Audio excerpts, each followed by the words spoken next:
Oiê, bem-vindo ao programa Fala Caju, programa que semanalmente traz para você tudo o que existe de mais doce e gostoso nessa vida. E agora, em 2021, a gente está trazendo um convidado muito especial que veio diretamente do Canadá para contar um pouquinho para você como é que é morar fora do Brasil. É o meu grande amigo Samuel Oliveira. Sempre um prazer.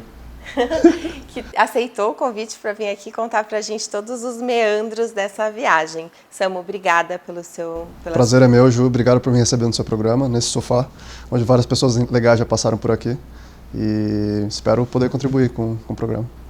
Então eu te agradeço e quero já saber, já entrar no assunto, que você agora mora no Canadá. Tipo, você está morando no Canadá definitivamente. Isso. Tá. Eu moro no Canadá já tem quase 5 anos. Uhum. Eu saí do Brasil em 2016, eu trabalhava numa consultoria aqui no Brasil e no meio da crise a consultoria perdeu alguns clientes importantes, eles tiveram que cortar pessoas. Tá. Eu fui uma das pessoas que acabou sendo mandada embora. E durante um dos projetos que eu fiz na consultoria foi um projeto internacional que eu gerenciei daqui do Brasil, trabalhando com pessoas na Ásia, no Pacífico, na China, Indonésia, Austrália. E eu fiquei com esse gostinho de querer ter essa experiência internacional. Então, no meio da crise, acabou acontecendo de ser mandado embora, eu falei, olha, ou é agora ou nunca. Então, em 3 meses, eu praticamente vendi tudo que eu tinha aqui no Brasil, decolei para o Canadá e estou lá desde então. Tá, mas calma, porque eu sei de alguns detalhes dessa história que quem está em casa ainda não está sabendo. Você trabalha com TI. Isso. E aí você trabalhava numa empresa grande. Sim. E aí foi mandado embora. E você já tinha esse sonho de morar fora. Sim. Há um tempo. Sim. Você vendeu suas coisas e pegou uma mala e foi pro Canadá sem Exato. ter onde morar, sem ter emprego, Exato. sem conhecer ninguém. Sem conhecer ninguém. Foi exatamente assim. Entendi. Então... Exato. Eu trabalhava nessa empresa de TI, sou formado em rede de computadores, mas nunca trabalhei com isso. Trabalhei aqui no Brasil num banco, numa asset management. Depois trabalhei para essa consultoria de TI, que é a maior da América Latina. E no meio disso tudo, acabei decidindo para o Canadá, fui para lá, assim... E qual foi a decisão do Canadá? Foi por que você foi pro Canadá? O Canadá, o principal motivo de ter ido para lá foi a facilidade de conseguir o visto para poder trabalhar e também de você ficar no Canadá como residente permanente e depois até se tornar um cidadão. Então, de todos os países que eu pesquisei, o Canadá era o que mais facilitava essa chegada do imigrante e a ficada do imigrante no país. Tá, até por uma questão que eles têm de falta de mão de obra qualificada, enfim, eles têm uma... Eles querem muitas pessoas, assim, jovens, né, entre 25 a 40 anos, que é o perfil que eles procuram, para poder criar história e ficar no país, para poder gerar economia e tudo mais. Então, por conta disso, eles atraem, um dos atrativos deles é a facilitação, que é, comparado a outros países, é muito mais fácil você conseguir virar um residente permanente até um cidadão. Eu estou há 5 anos no Canadá e tem quase 2 anos que eu já virei cidadão permanente. Ah, que legal. E agora, nesse ano, eu me torno elegível para virar cidadão canadense. Então, até o fim do ano, vou aplicar para a minha cidadania e vou sair com passaporte canadense. Ah, que bacana. Daí você vira cidadão, pode cidadão. Votar, Isso, tudo. Tem todos os direitos que qualquer cidadão Sim. tem. E aí, para você ir para lá, como que, tipo assim, você tem muito trabalho, muita coisa para fazer para ir para lá? Tem visto, tem entrevista? Sim. Tem... Talvez a forma mais fácil, mas não a mais barata de você ir para o Canadá é ir para lá através de um college, que é uma faculdade, praticamente uma faculdade, estudando. Então, você pode estudar e depois eles te dão um visto de trabalho e você fica trabalhando no país até conseguir o seu status de permanente, se for a sua escolha, né? E depois você vira cidadão. Mas acho legal frisar essa questão de se for a sua escolha, porque eu acho que morar fora não é para todo mundo. Isso é uma coisa que eu quero muito conversar com você, porque eu sei que eu também já morei fora e eu também acho que morar fora não é para todo mundo mesmo. Exato. Mas supondo que essa seja a escolha, a gente vai falar um pouquinho dessa questão de dos desafios de morar fora, né, daqui a pouquinho, mas supondo que essa seja a sua escolha, não é tão difícil aplicar para ir para o Canadá, por exemplo. Você precisa ter um bom planejamento, precisa ter uma condição financeira até considerável para poder pagar os estudos lá e se manter lá. Tá. Você foi estudando? Não, eu fui trabalhando. Eu consegui o visto de trabalho direto. Tá. Então... Mas você não tinha emprego? Não. Aí cheguei lá, foi a procura do emprego. Que é todo esse processo. É um dos motivos que eu acho que não é para todo mundo. Porque mesmo eu tendo feito planejamento, tendo feito pesquisa, chegando lá, eu vi que a realidade do mercado era um pouco diferente do que tinham me contado. Sim. Então aqui no Brasil, por exemplo, eu tinha um cargo sênior na consultoria e cheguei lá no Canadá, falei, vou continuar o que eu gosto de fazer, que é a consultoria. Vou continuar na minha trajetória. Vou tentar continuar na minha trajetória. Chegou lá, eu vi que não era isso. Tá. Então, eu tive que voltar alguns passos para trás. E o meu primeiro emprego foi como praticamente um estagiário. Tá. E que eu me abri para essa chance para eu poder me colocar no mercado. Sim, você decidiu, você tomou uma decisão Sim. consciente de voltar 2, 3 passinhos para trás para poder, Sim. para poder se colocar no mercado e daí... Porque também precisava de me sustentar. Então, Sim. eu levei uma verba que me daria uma sobrevida por 6 meses. E com 4 meses e meio, após procura de emprego, eu mandei literalmente 292 currículos para conseguir achar meu primeiro emprego. Que legal, deu certo. E aí então, foi quando eu comecei a decidir, no meio do caminho desses 292 currículos, no meio do caminho decidi, falei, vou voltar para trás. Tá. E eu comecei a aplicar para vagas mais de entrada no mercado, quando eu consegui esse emprego. Tá. E aí você estava aceitando quase qualquer coisa? Aceitei. Era uma empresa de consultoria, eu trabalhei na Accenture lá no Canadá.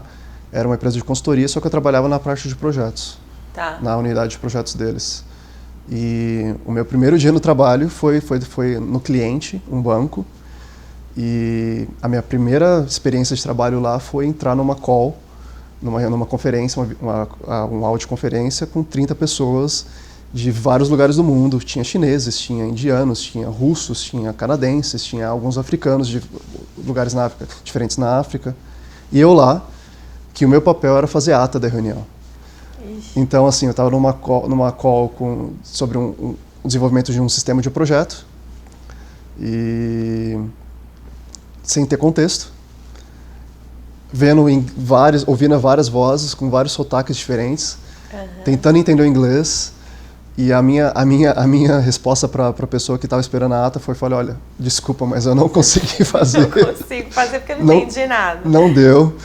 Não foi só uma questão de entender o inglês, mas foi uma questão de também entender o contexto do projeto.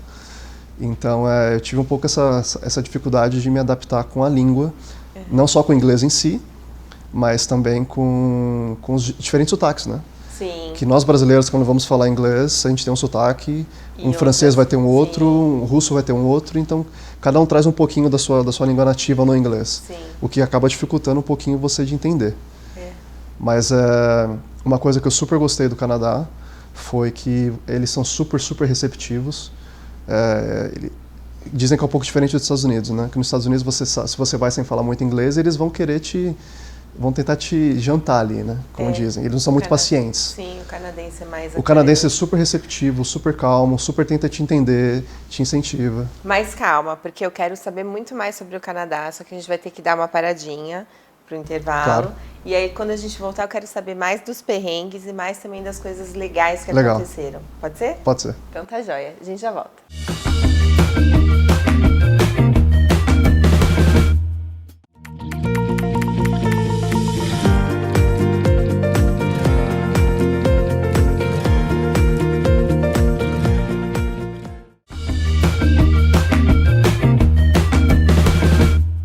Voltamos aqui com o Samuel Oliveira, que está contando para a gente um pouquinho como que é essa experiência de morar fora do Brasil.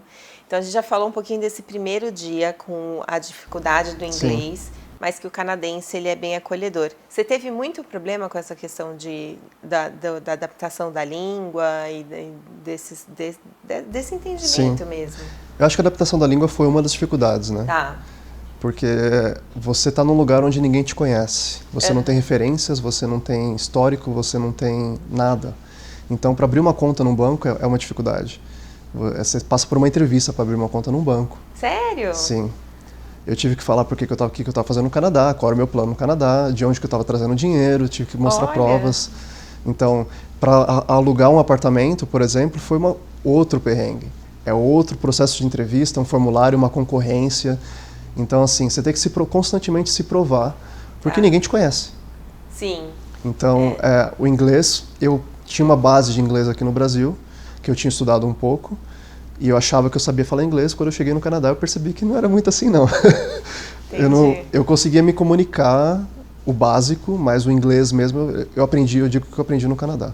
E tem também a questão de você perder a vergonha, né? Sim. Você tinha vergonha? Você era vergonha? Eu não tinha muita vergonha, mas uma coisa que ficou muito, me pesou muito no começo foi eu querer falar igual um canadense fala, com a mesma fluidez e naturalidade que um canadense fala.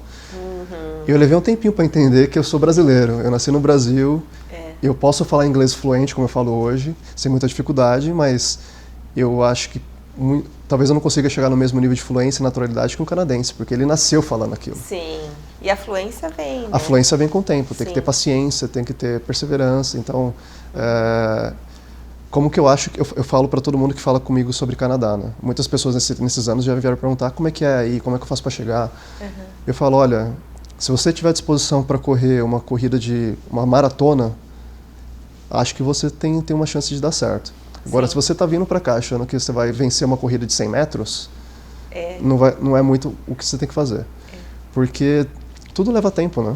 Sim. Leva tempo para você se adaptar ao clima. O lugar onde eu moro faz menos 30, assim, como se fosse um dia normal, entendeu? Só de ouvir são falar, 7 meses, já me arrepia. São 7 meses de inverno, então é uma adaptação. Então, são várias adaptações que você precisa passar, que precisa ter paciência, precisa ter perseverança, precisa ter resiliência, você precisa lembrar por que você está lá. Então, na hora que faz o menos 30 e você está 2 horas da manhã na rua voltando do trabalho, você fica se perguntando, por que eu estou aqui? Você tem que ter muita clareza, Você tem que ter clareza daquilo, do porquê você está lá. Sim. Então, se você tiver essa disposição de realmente correr essa maratona, dá certo. Eu tô aqui, tô muito bem lá no Canadá hoje, graças a Deus, mas eu tive 3 empregos por quase 2 anos. 3 empregos ao mesmo tempo? Ao mesmo tempo. Para poder se manter? Para poder me manter lá, para poder conseguir crescer. É o perrenguinho. E essa história que eu falei de 2 horas da manhã voltando do trabalho é real. Você fazia o quê? Eu fazia esse emprego que eu era quase estagiário lá no banco.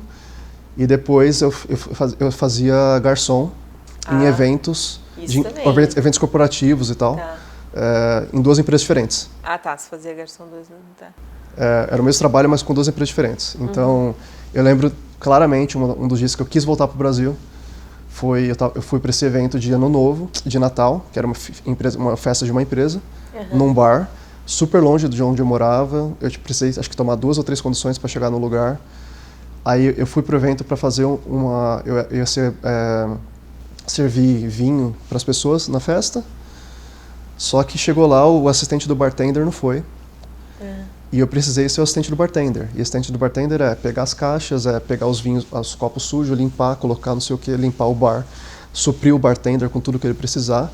E uma parte delas quando enche o galão que eles tinham lá de resto de bebida, levar lá fora no menos 25 e jogar na rua. Então, naquela noite, você fica no calor do lugar, do movimento, eu de camiseta, que eu não podia usar blusa, e lá fora jogar bebida fora na rua. Eu fiz isso umas 3 vezes. E o evento era para ter acabado 1 da manhã, acabou quase 3. Entendi. Então, eu voltando para casa, eu não tinha dinheiro para pegar um Uber, não tinha dinheiro, eu tinha o dinheiro da condução. E eu falei, eu não tinha carro. Então eu pensei, realmente, o que eu estou fazendo aqui? É complicado. É isso, é o que você falou, né? A gente tem que ter bastante clareza, porque daí você pensou e depois resolveu. Falou, não, eu tô aqui porque eu tenho um sonho, tenho um objetivo, projeto, tô aqui, sim. Tá bom. E hoje, 5 anos depois, eu olho para trás, eu dou risada, né? Mas naquele momento, porque graças a Deus tudo melhorou. E tem uma outra coisa que eu queria falar com você, que é essa coisa de conhecer pessoas, né? Que a gente veio para cá conversando sobre isso. Você não conhecia ninguém lá, mas hoje você tem vários amigos. Sim. É uma outra coisa que você tem que ter um pouquinho de paciência também, né? Aí cada um tem um jeito de fazer amigos, né? Eu fiz alguns amigos através do futebol, me envolvi nos grupos de futebol, fui conhecendo no WhatsApp, no Facebook. Aí fiz amizades assim. Aí eu vou numa igreja lá também, então fiz amigos na igreja. Sim. Então, 5 anos depois, eu tenho algumas pessoas que eu posso chamar de vocês são meus amigos. Então a gente sai para comer junto, eu gosto de cozinhar também. Então eu cozinho junto com eles, a gente faz as coisas junto. Cozinha muito bem, não saberia dizer. Mas assim, eu percebi, eu ando bastante, eu tenho amigos que são canadenses, tenho amigos de outras nacionalidades e brasileiros. Uma coisa que eu percebi dos brasileiros, pelo menos com os quais eu ando lá, eles estão lá para te ajudar, a maioria deles. Então, porque tá todo mundo passando o mesmo perrengue, né? Sim. Tá todo mundo, eu já passei por todas as questões de visto, não tem mais essa preocupação, mas tem gente que chega lá e está passando por isso. Então, você se ajuda, você dá dica, você fala como foi a sua experiência, compartilha, ouve. Então, com isso você acaba fazendo vínculos, né? Sim, sim, com certeza. A gente vai ter que dar mais uma paradinha, mas esse negócio que você falou de dar dicas, eu gostei. Acho que a gente podia dar dica para quem está em casa, com toda certeza. Tiver esse sonho. Com toda certeza. Então tá joia. Fica aqui, já já a gente vai dar dicas.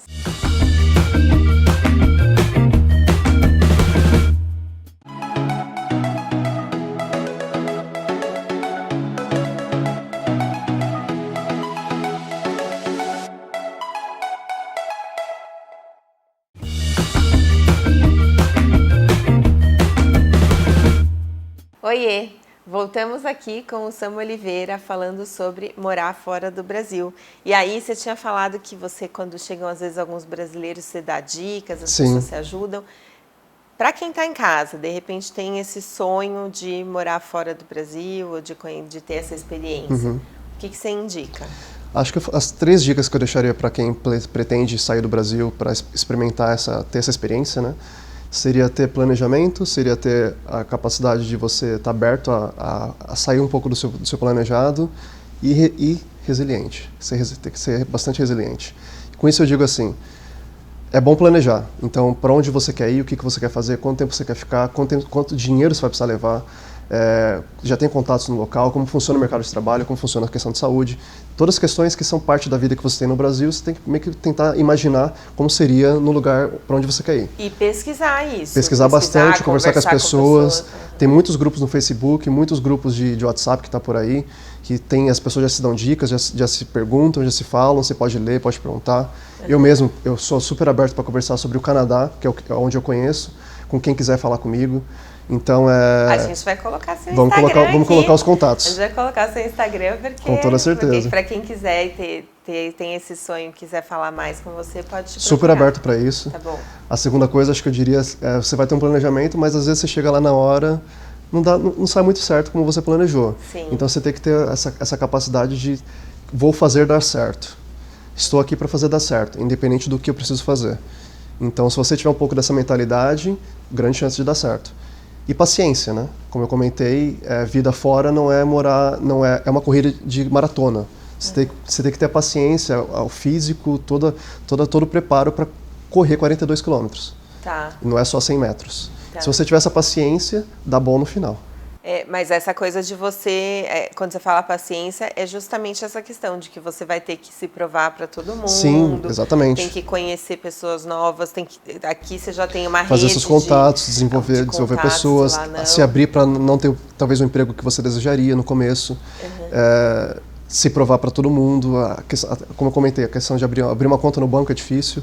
Então, tem que ter um pouco dessa paciência de falar, cara, eu estou aqui, meu projeto para o país X é um projeto de 5, 10 anos. Então, nesse primeiro ano, o que eu consigo fazer agora? Agora eu consigo me colocar no mercado para me sustentar. Tá. Então, vou fazer isso. Como que eu faço isso? Eu fiz isso. No meu caso específico, como eu comentei, foi ter um emprego fixo e eu fazia 2 empregos de garçom. 2 bicos. 2 bicos de garçom, que era para me manter por 2 anos. Depois eu não precisei mais fazer isso. Tá bom. Aí melhorou muito a vida. Sim. Aí você começa a viver de verdade. Sim. Então tem todas as questões de visto. Como é que eu faço para ficar legalmente nesse país? Como é que eu faço para virar um residente permanente? Então tem todas essas questões que você passa no começo. Tá. Mas passando essa fase, fica muito mais fácil. Depois parece que isso é uma subida de montanha ali. Sim. E depois você chega no final, tudo bem, tem que continuar, tem que descer Sim. de novo. Mas você já tá... Sim. Aí sim. você já tá Com toda certeza. meio... Você fica mais estável, né? Mas uma coisa que eu também queria falar é sobre essa questão que você comentou no primeiro bloco, que você acha, e eu super concordo com você, de que morar fora não Sim. é para todo mundo. Concordo. Então, o que você tem para falar? Porque às vezes a pessoa tem o sonho, mas não tem noção dessa Sim. questão, né? De nunca Sim. pensou sobre isso. Tem algumas questões sobre isso, né? Acho que algumas estão tangíveis, outras não. A primeira delas são questões financeiras, questões assim de estrutura mesmo, se você consegue ir para lá. A segunda delas, que não é tão tangível, acho que é mais emocional.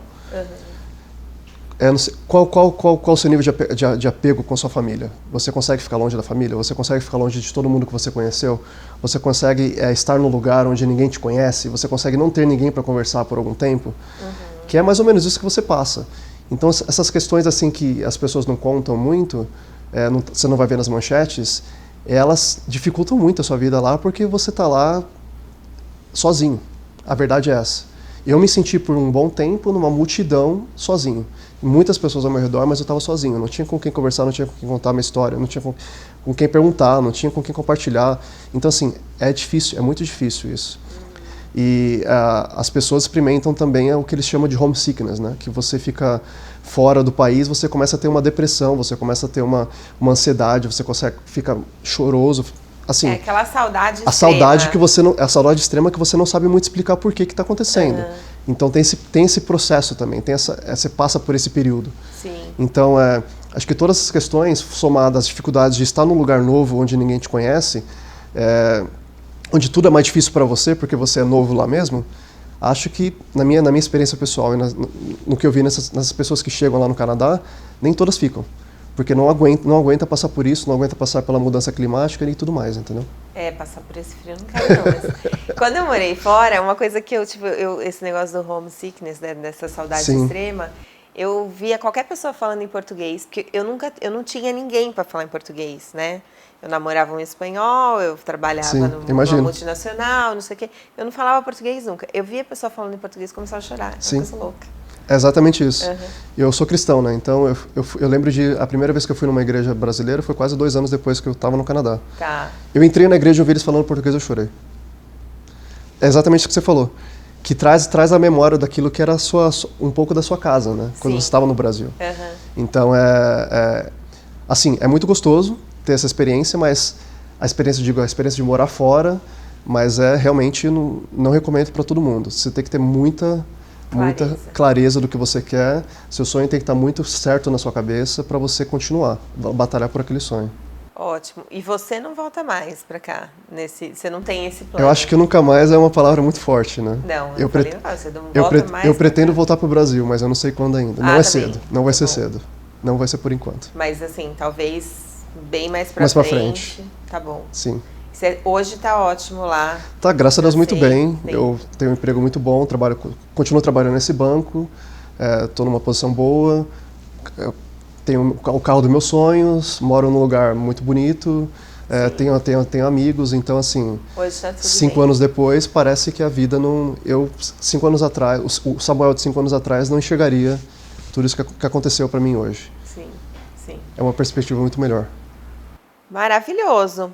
Então, a gente vai quase ter que terminar, mas antes de terminar, eu queria muito que você deixasse para quem está em casa qual foi sua maior lição, né? O que você aprendeu mais, uma mensagem sobre essa questão de morar fora e de estar vivendo essa experiência com fora toda do certeza. Brasil. Eu acho que, inclusive, faz muito sentido agora falar sobre que estamos no meio dessa pandemia, né? Para mim, é uma das maiores lições que eu aprendi logo que eu cheguei no Canadá foi que estar perto ou longe de alguém não é uma questão de distância física, mas é uma questão de coração. Então, eu vivenciei isso muito com a minha família, estando longe fisicamente deles, eu aprendi a estar mais perto do coração. Então, eu sabia mais o que estava acontecendo, eu falava mais, me comunicava mais com eles, mais abertamente. Foi uma coisa que o Canadá me ensinou. Então, acho que é uma grande lição de vida que eu falo para todo mundo, principalmente agora nessa questão da pandemia, né, que a gente está obrigado a ficar fazer esse distanciamento social e tudo mais. Você pode estar longe fisicamente de alguém e ao mesmo tempo estar perto dela. Só depende um pouco de você ter essa disposição de se importar, de se abrir, de se comunicar, de ter mais maturidade para você lidar com a relação. Sim, perfeito. O Samuel, inclusive, é super meu amigo, a gente fala sempre, Sim. mesmo ele estando longe, está sempre pertinho do Com toda coração. certeza. Então, Samu, a próxima vez que você vier para o Brasil, eu quero repetir esse programa, porque tinha muito mais coisa para falar. É um prazer. Já está convidado. Já está aceito. Então, tá bom. Então, muito, muito obrigada. E obrigada para você que nos assistiu. Obrigado.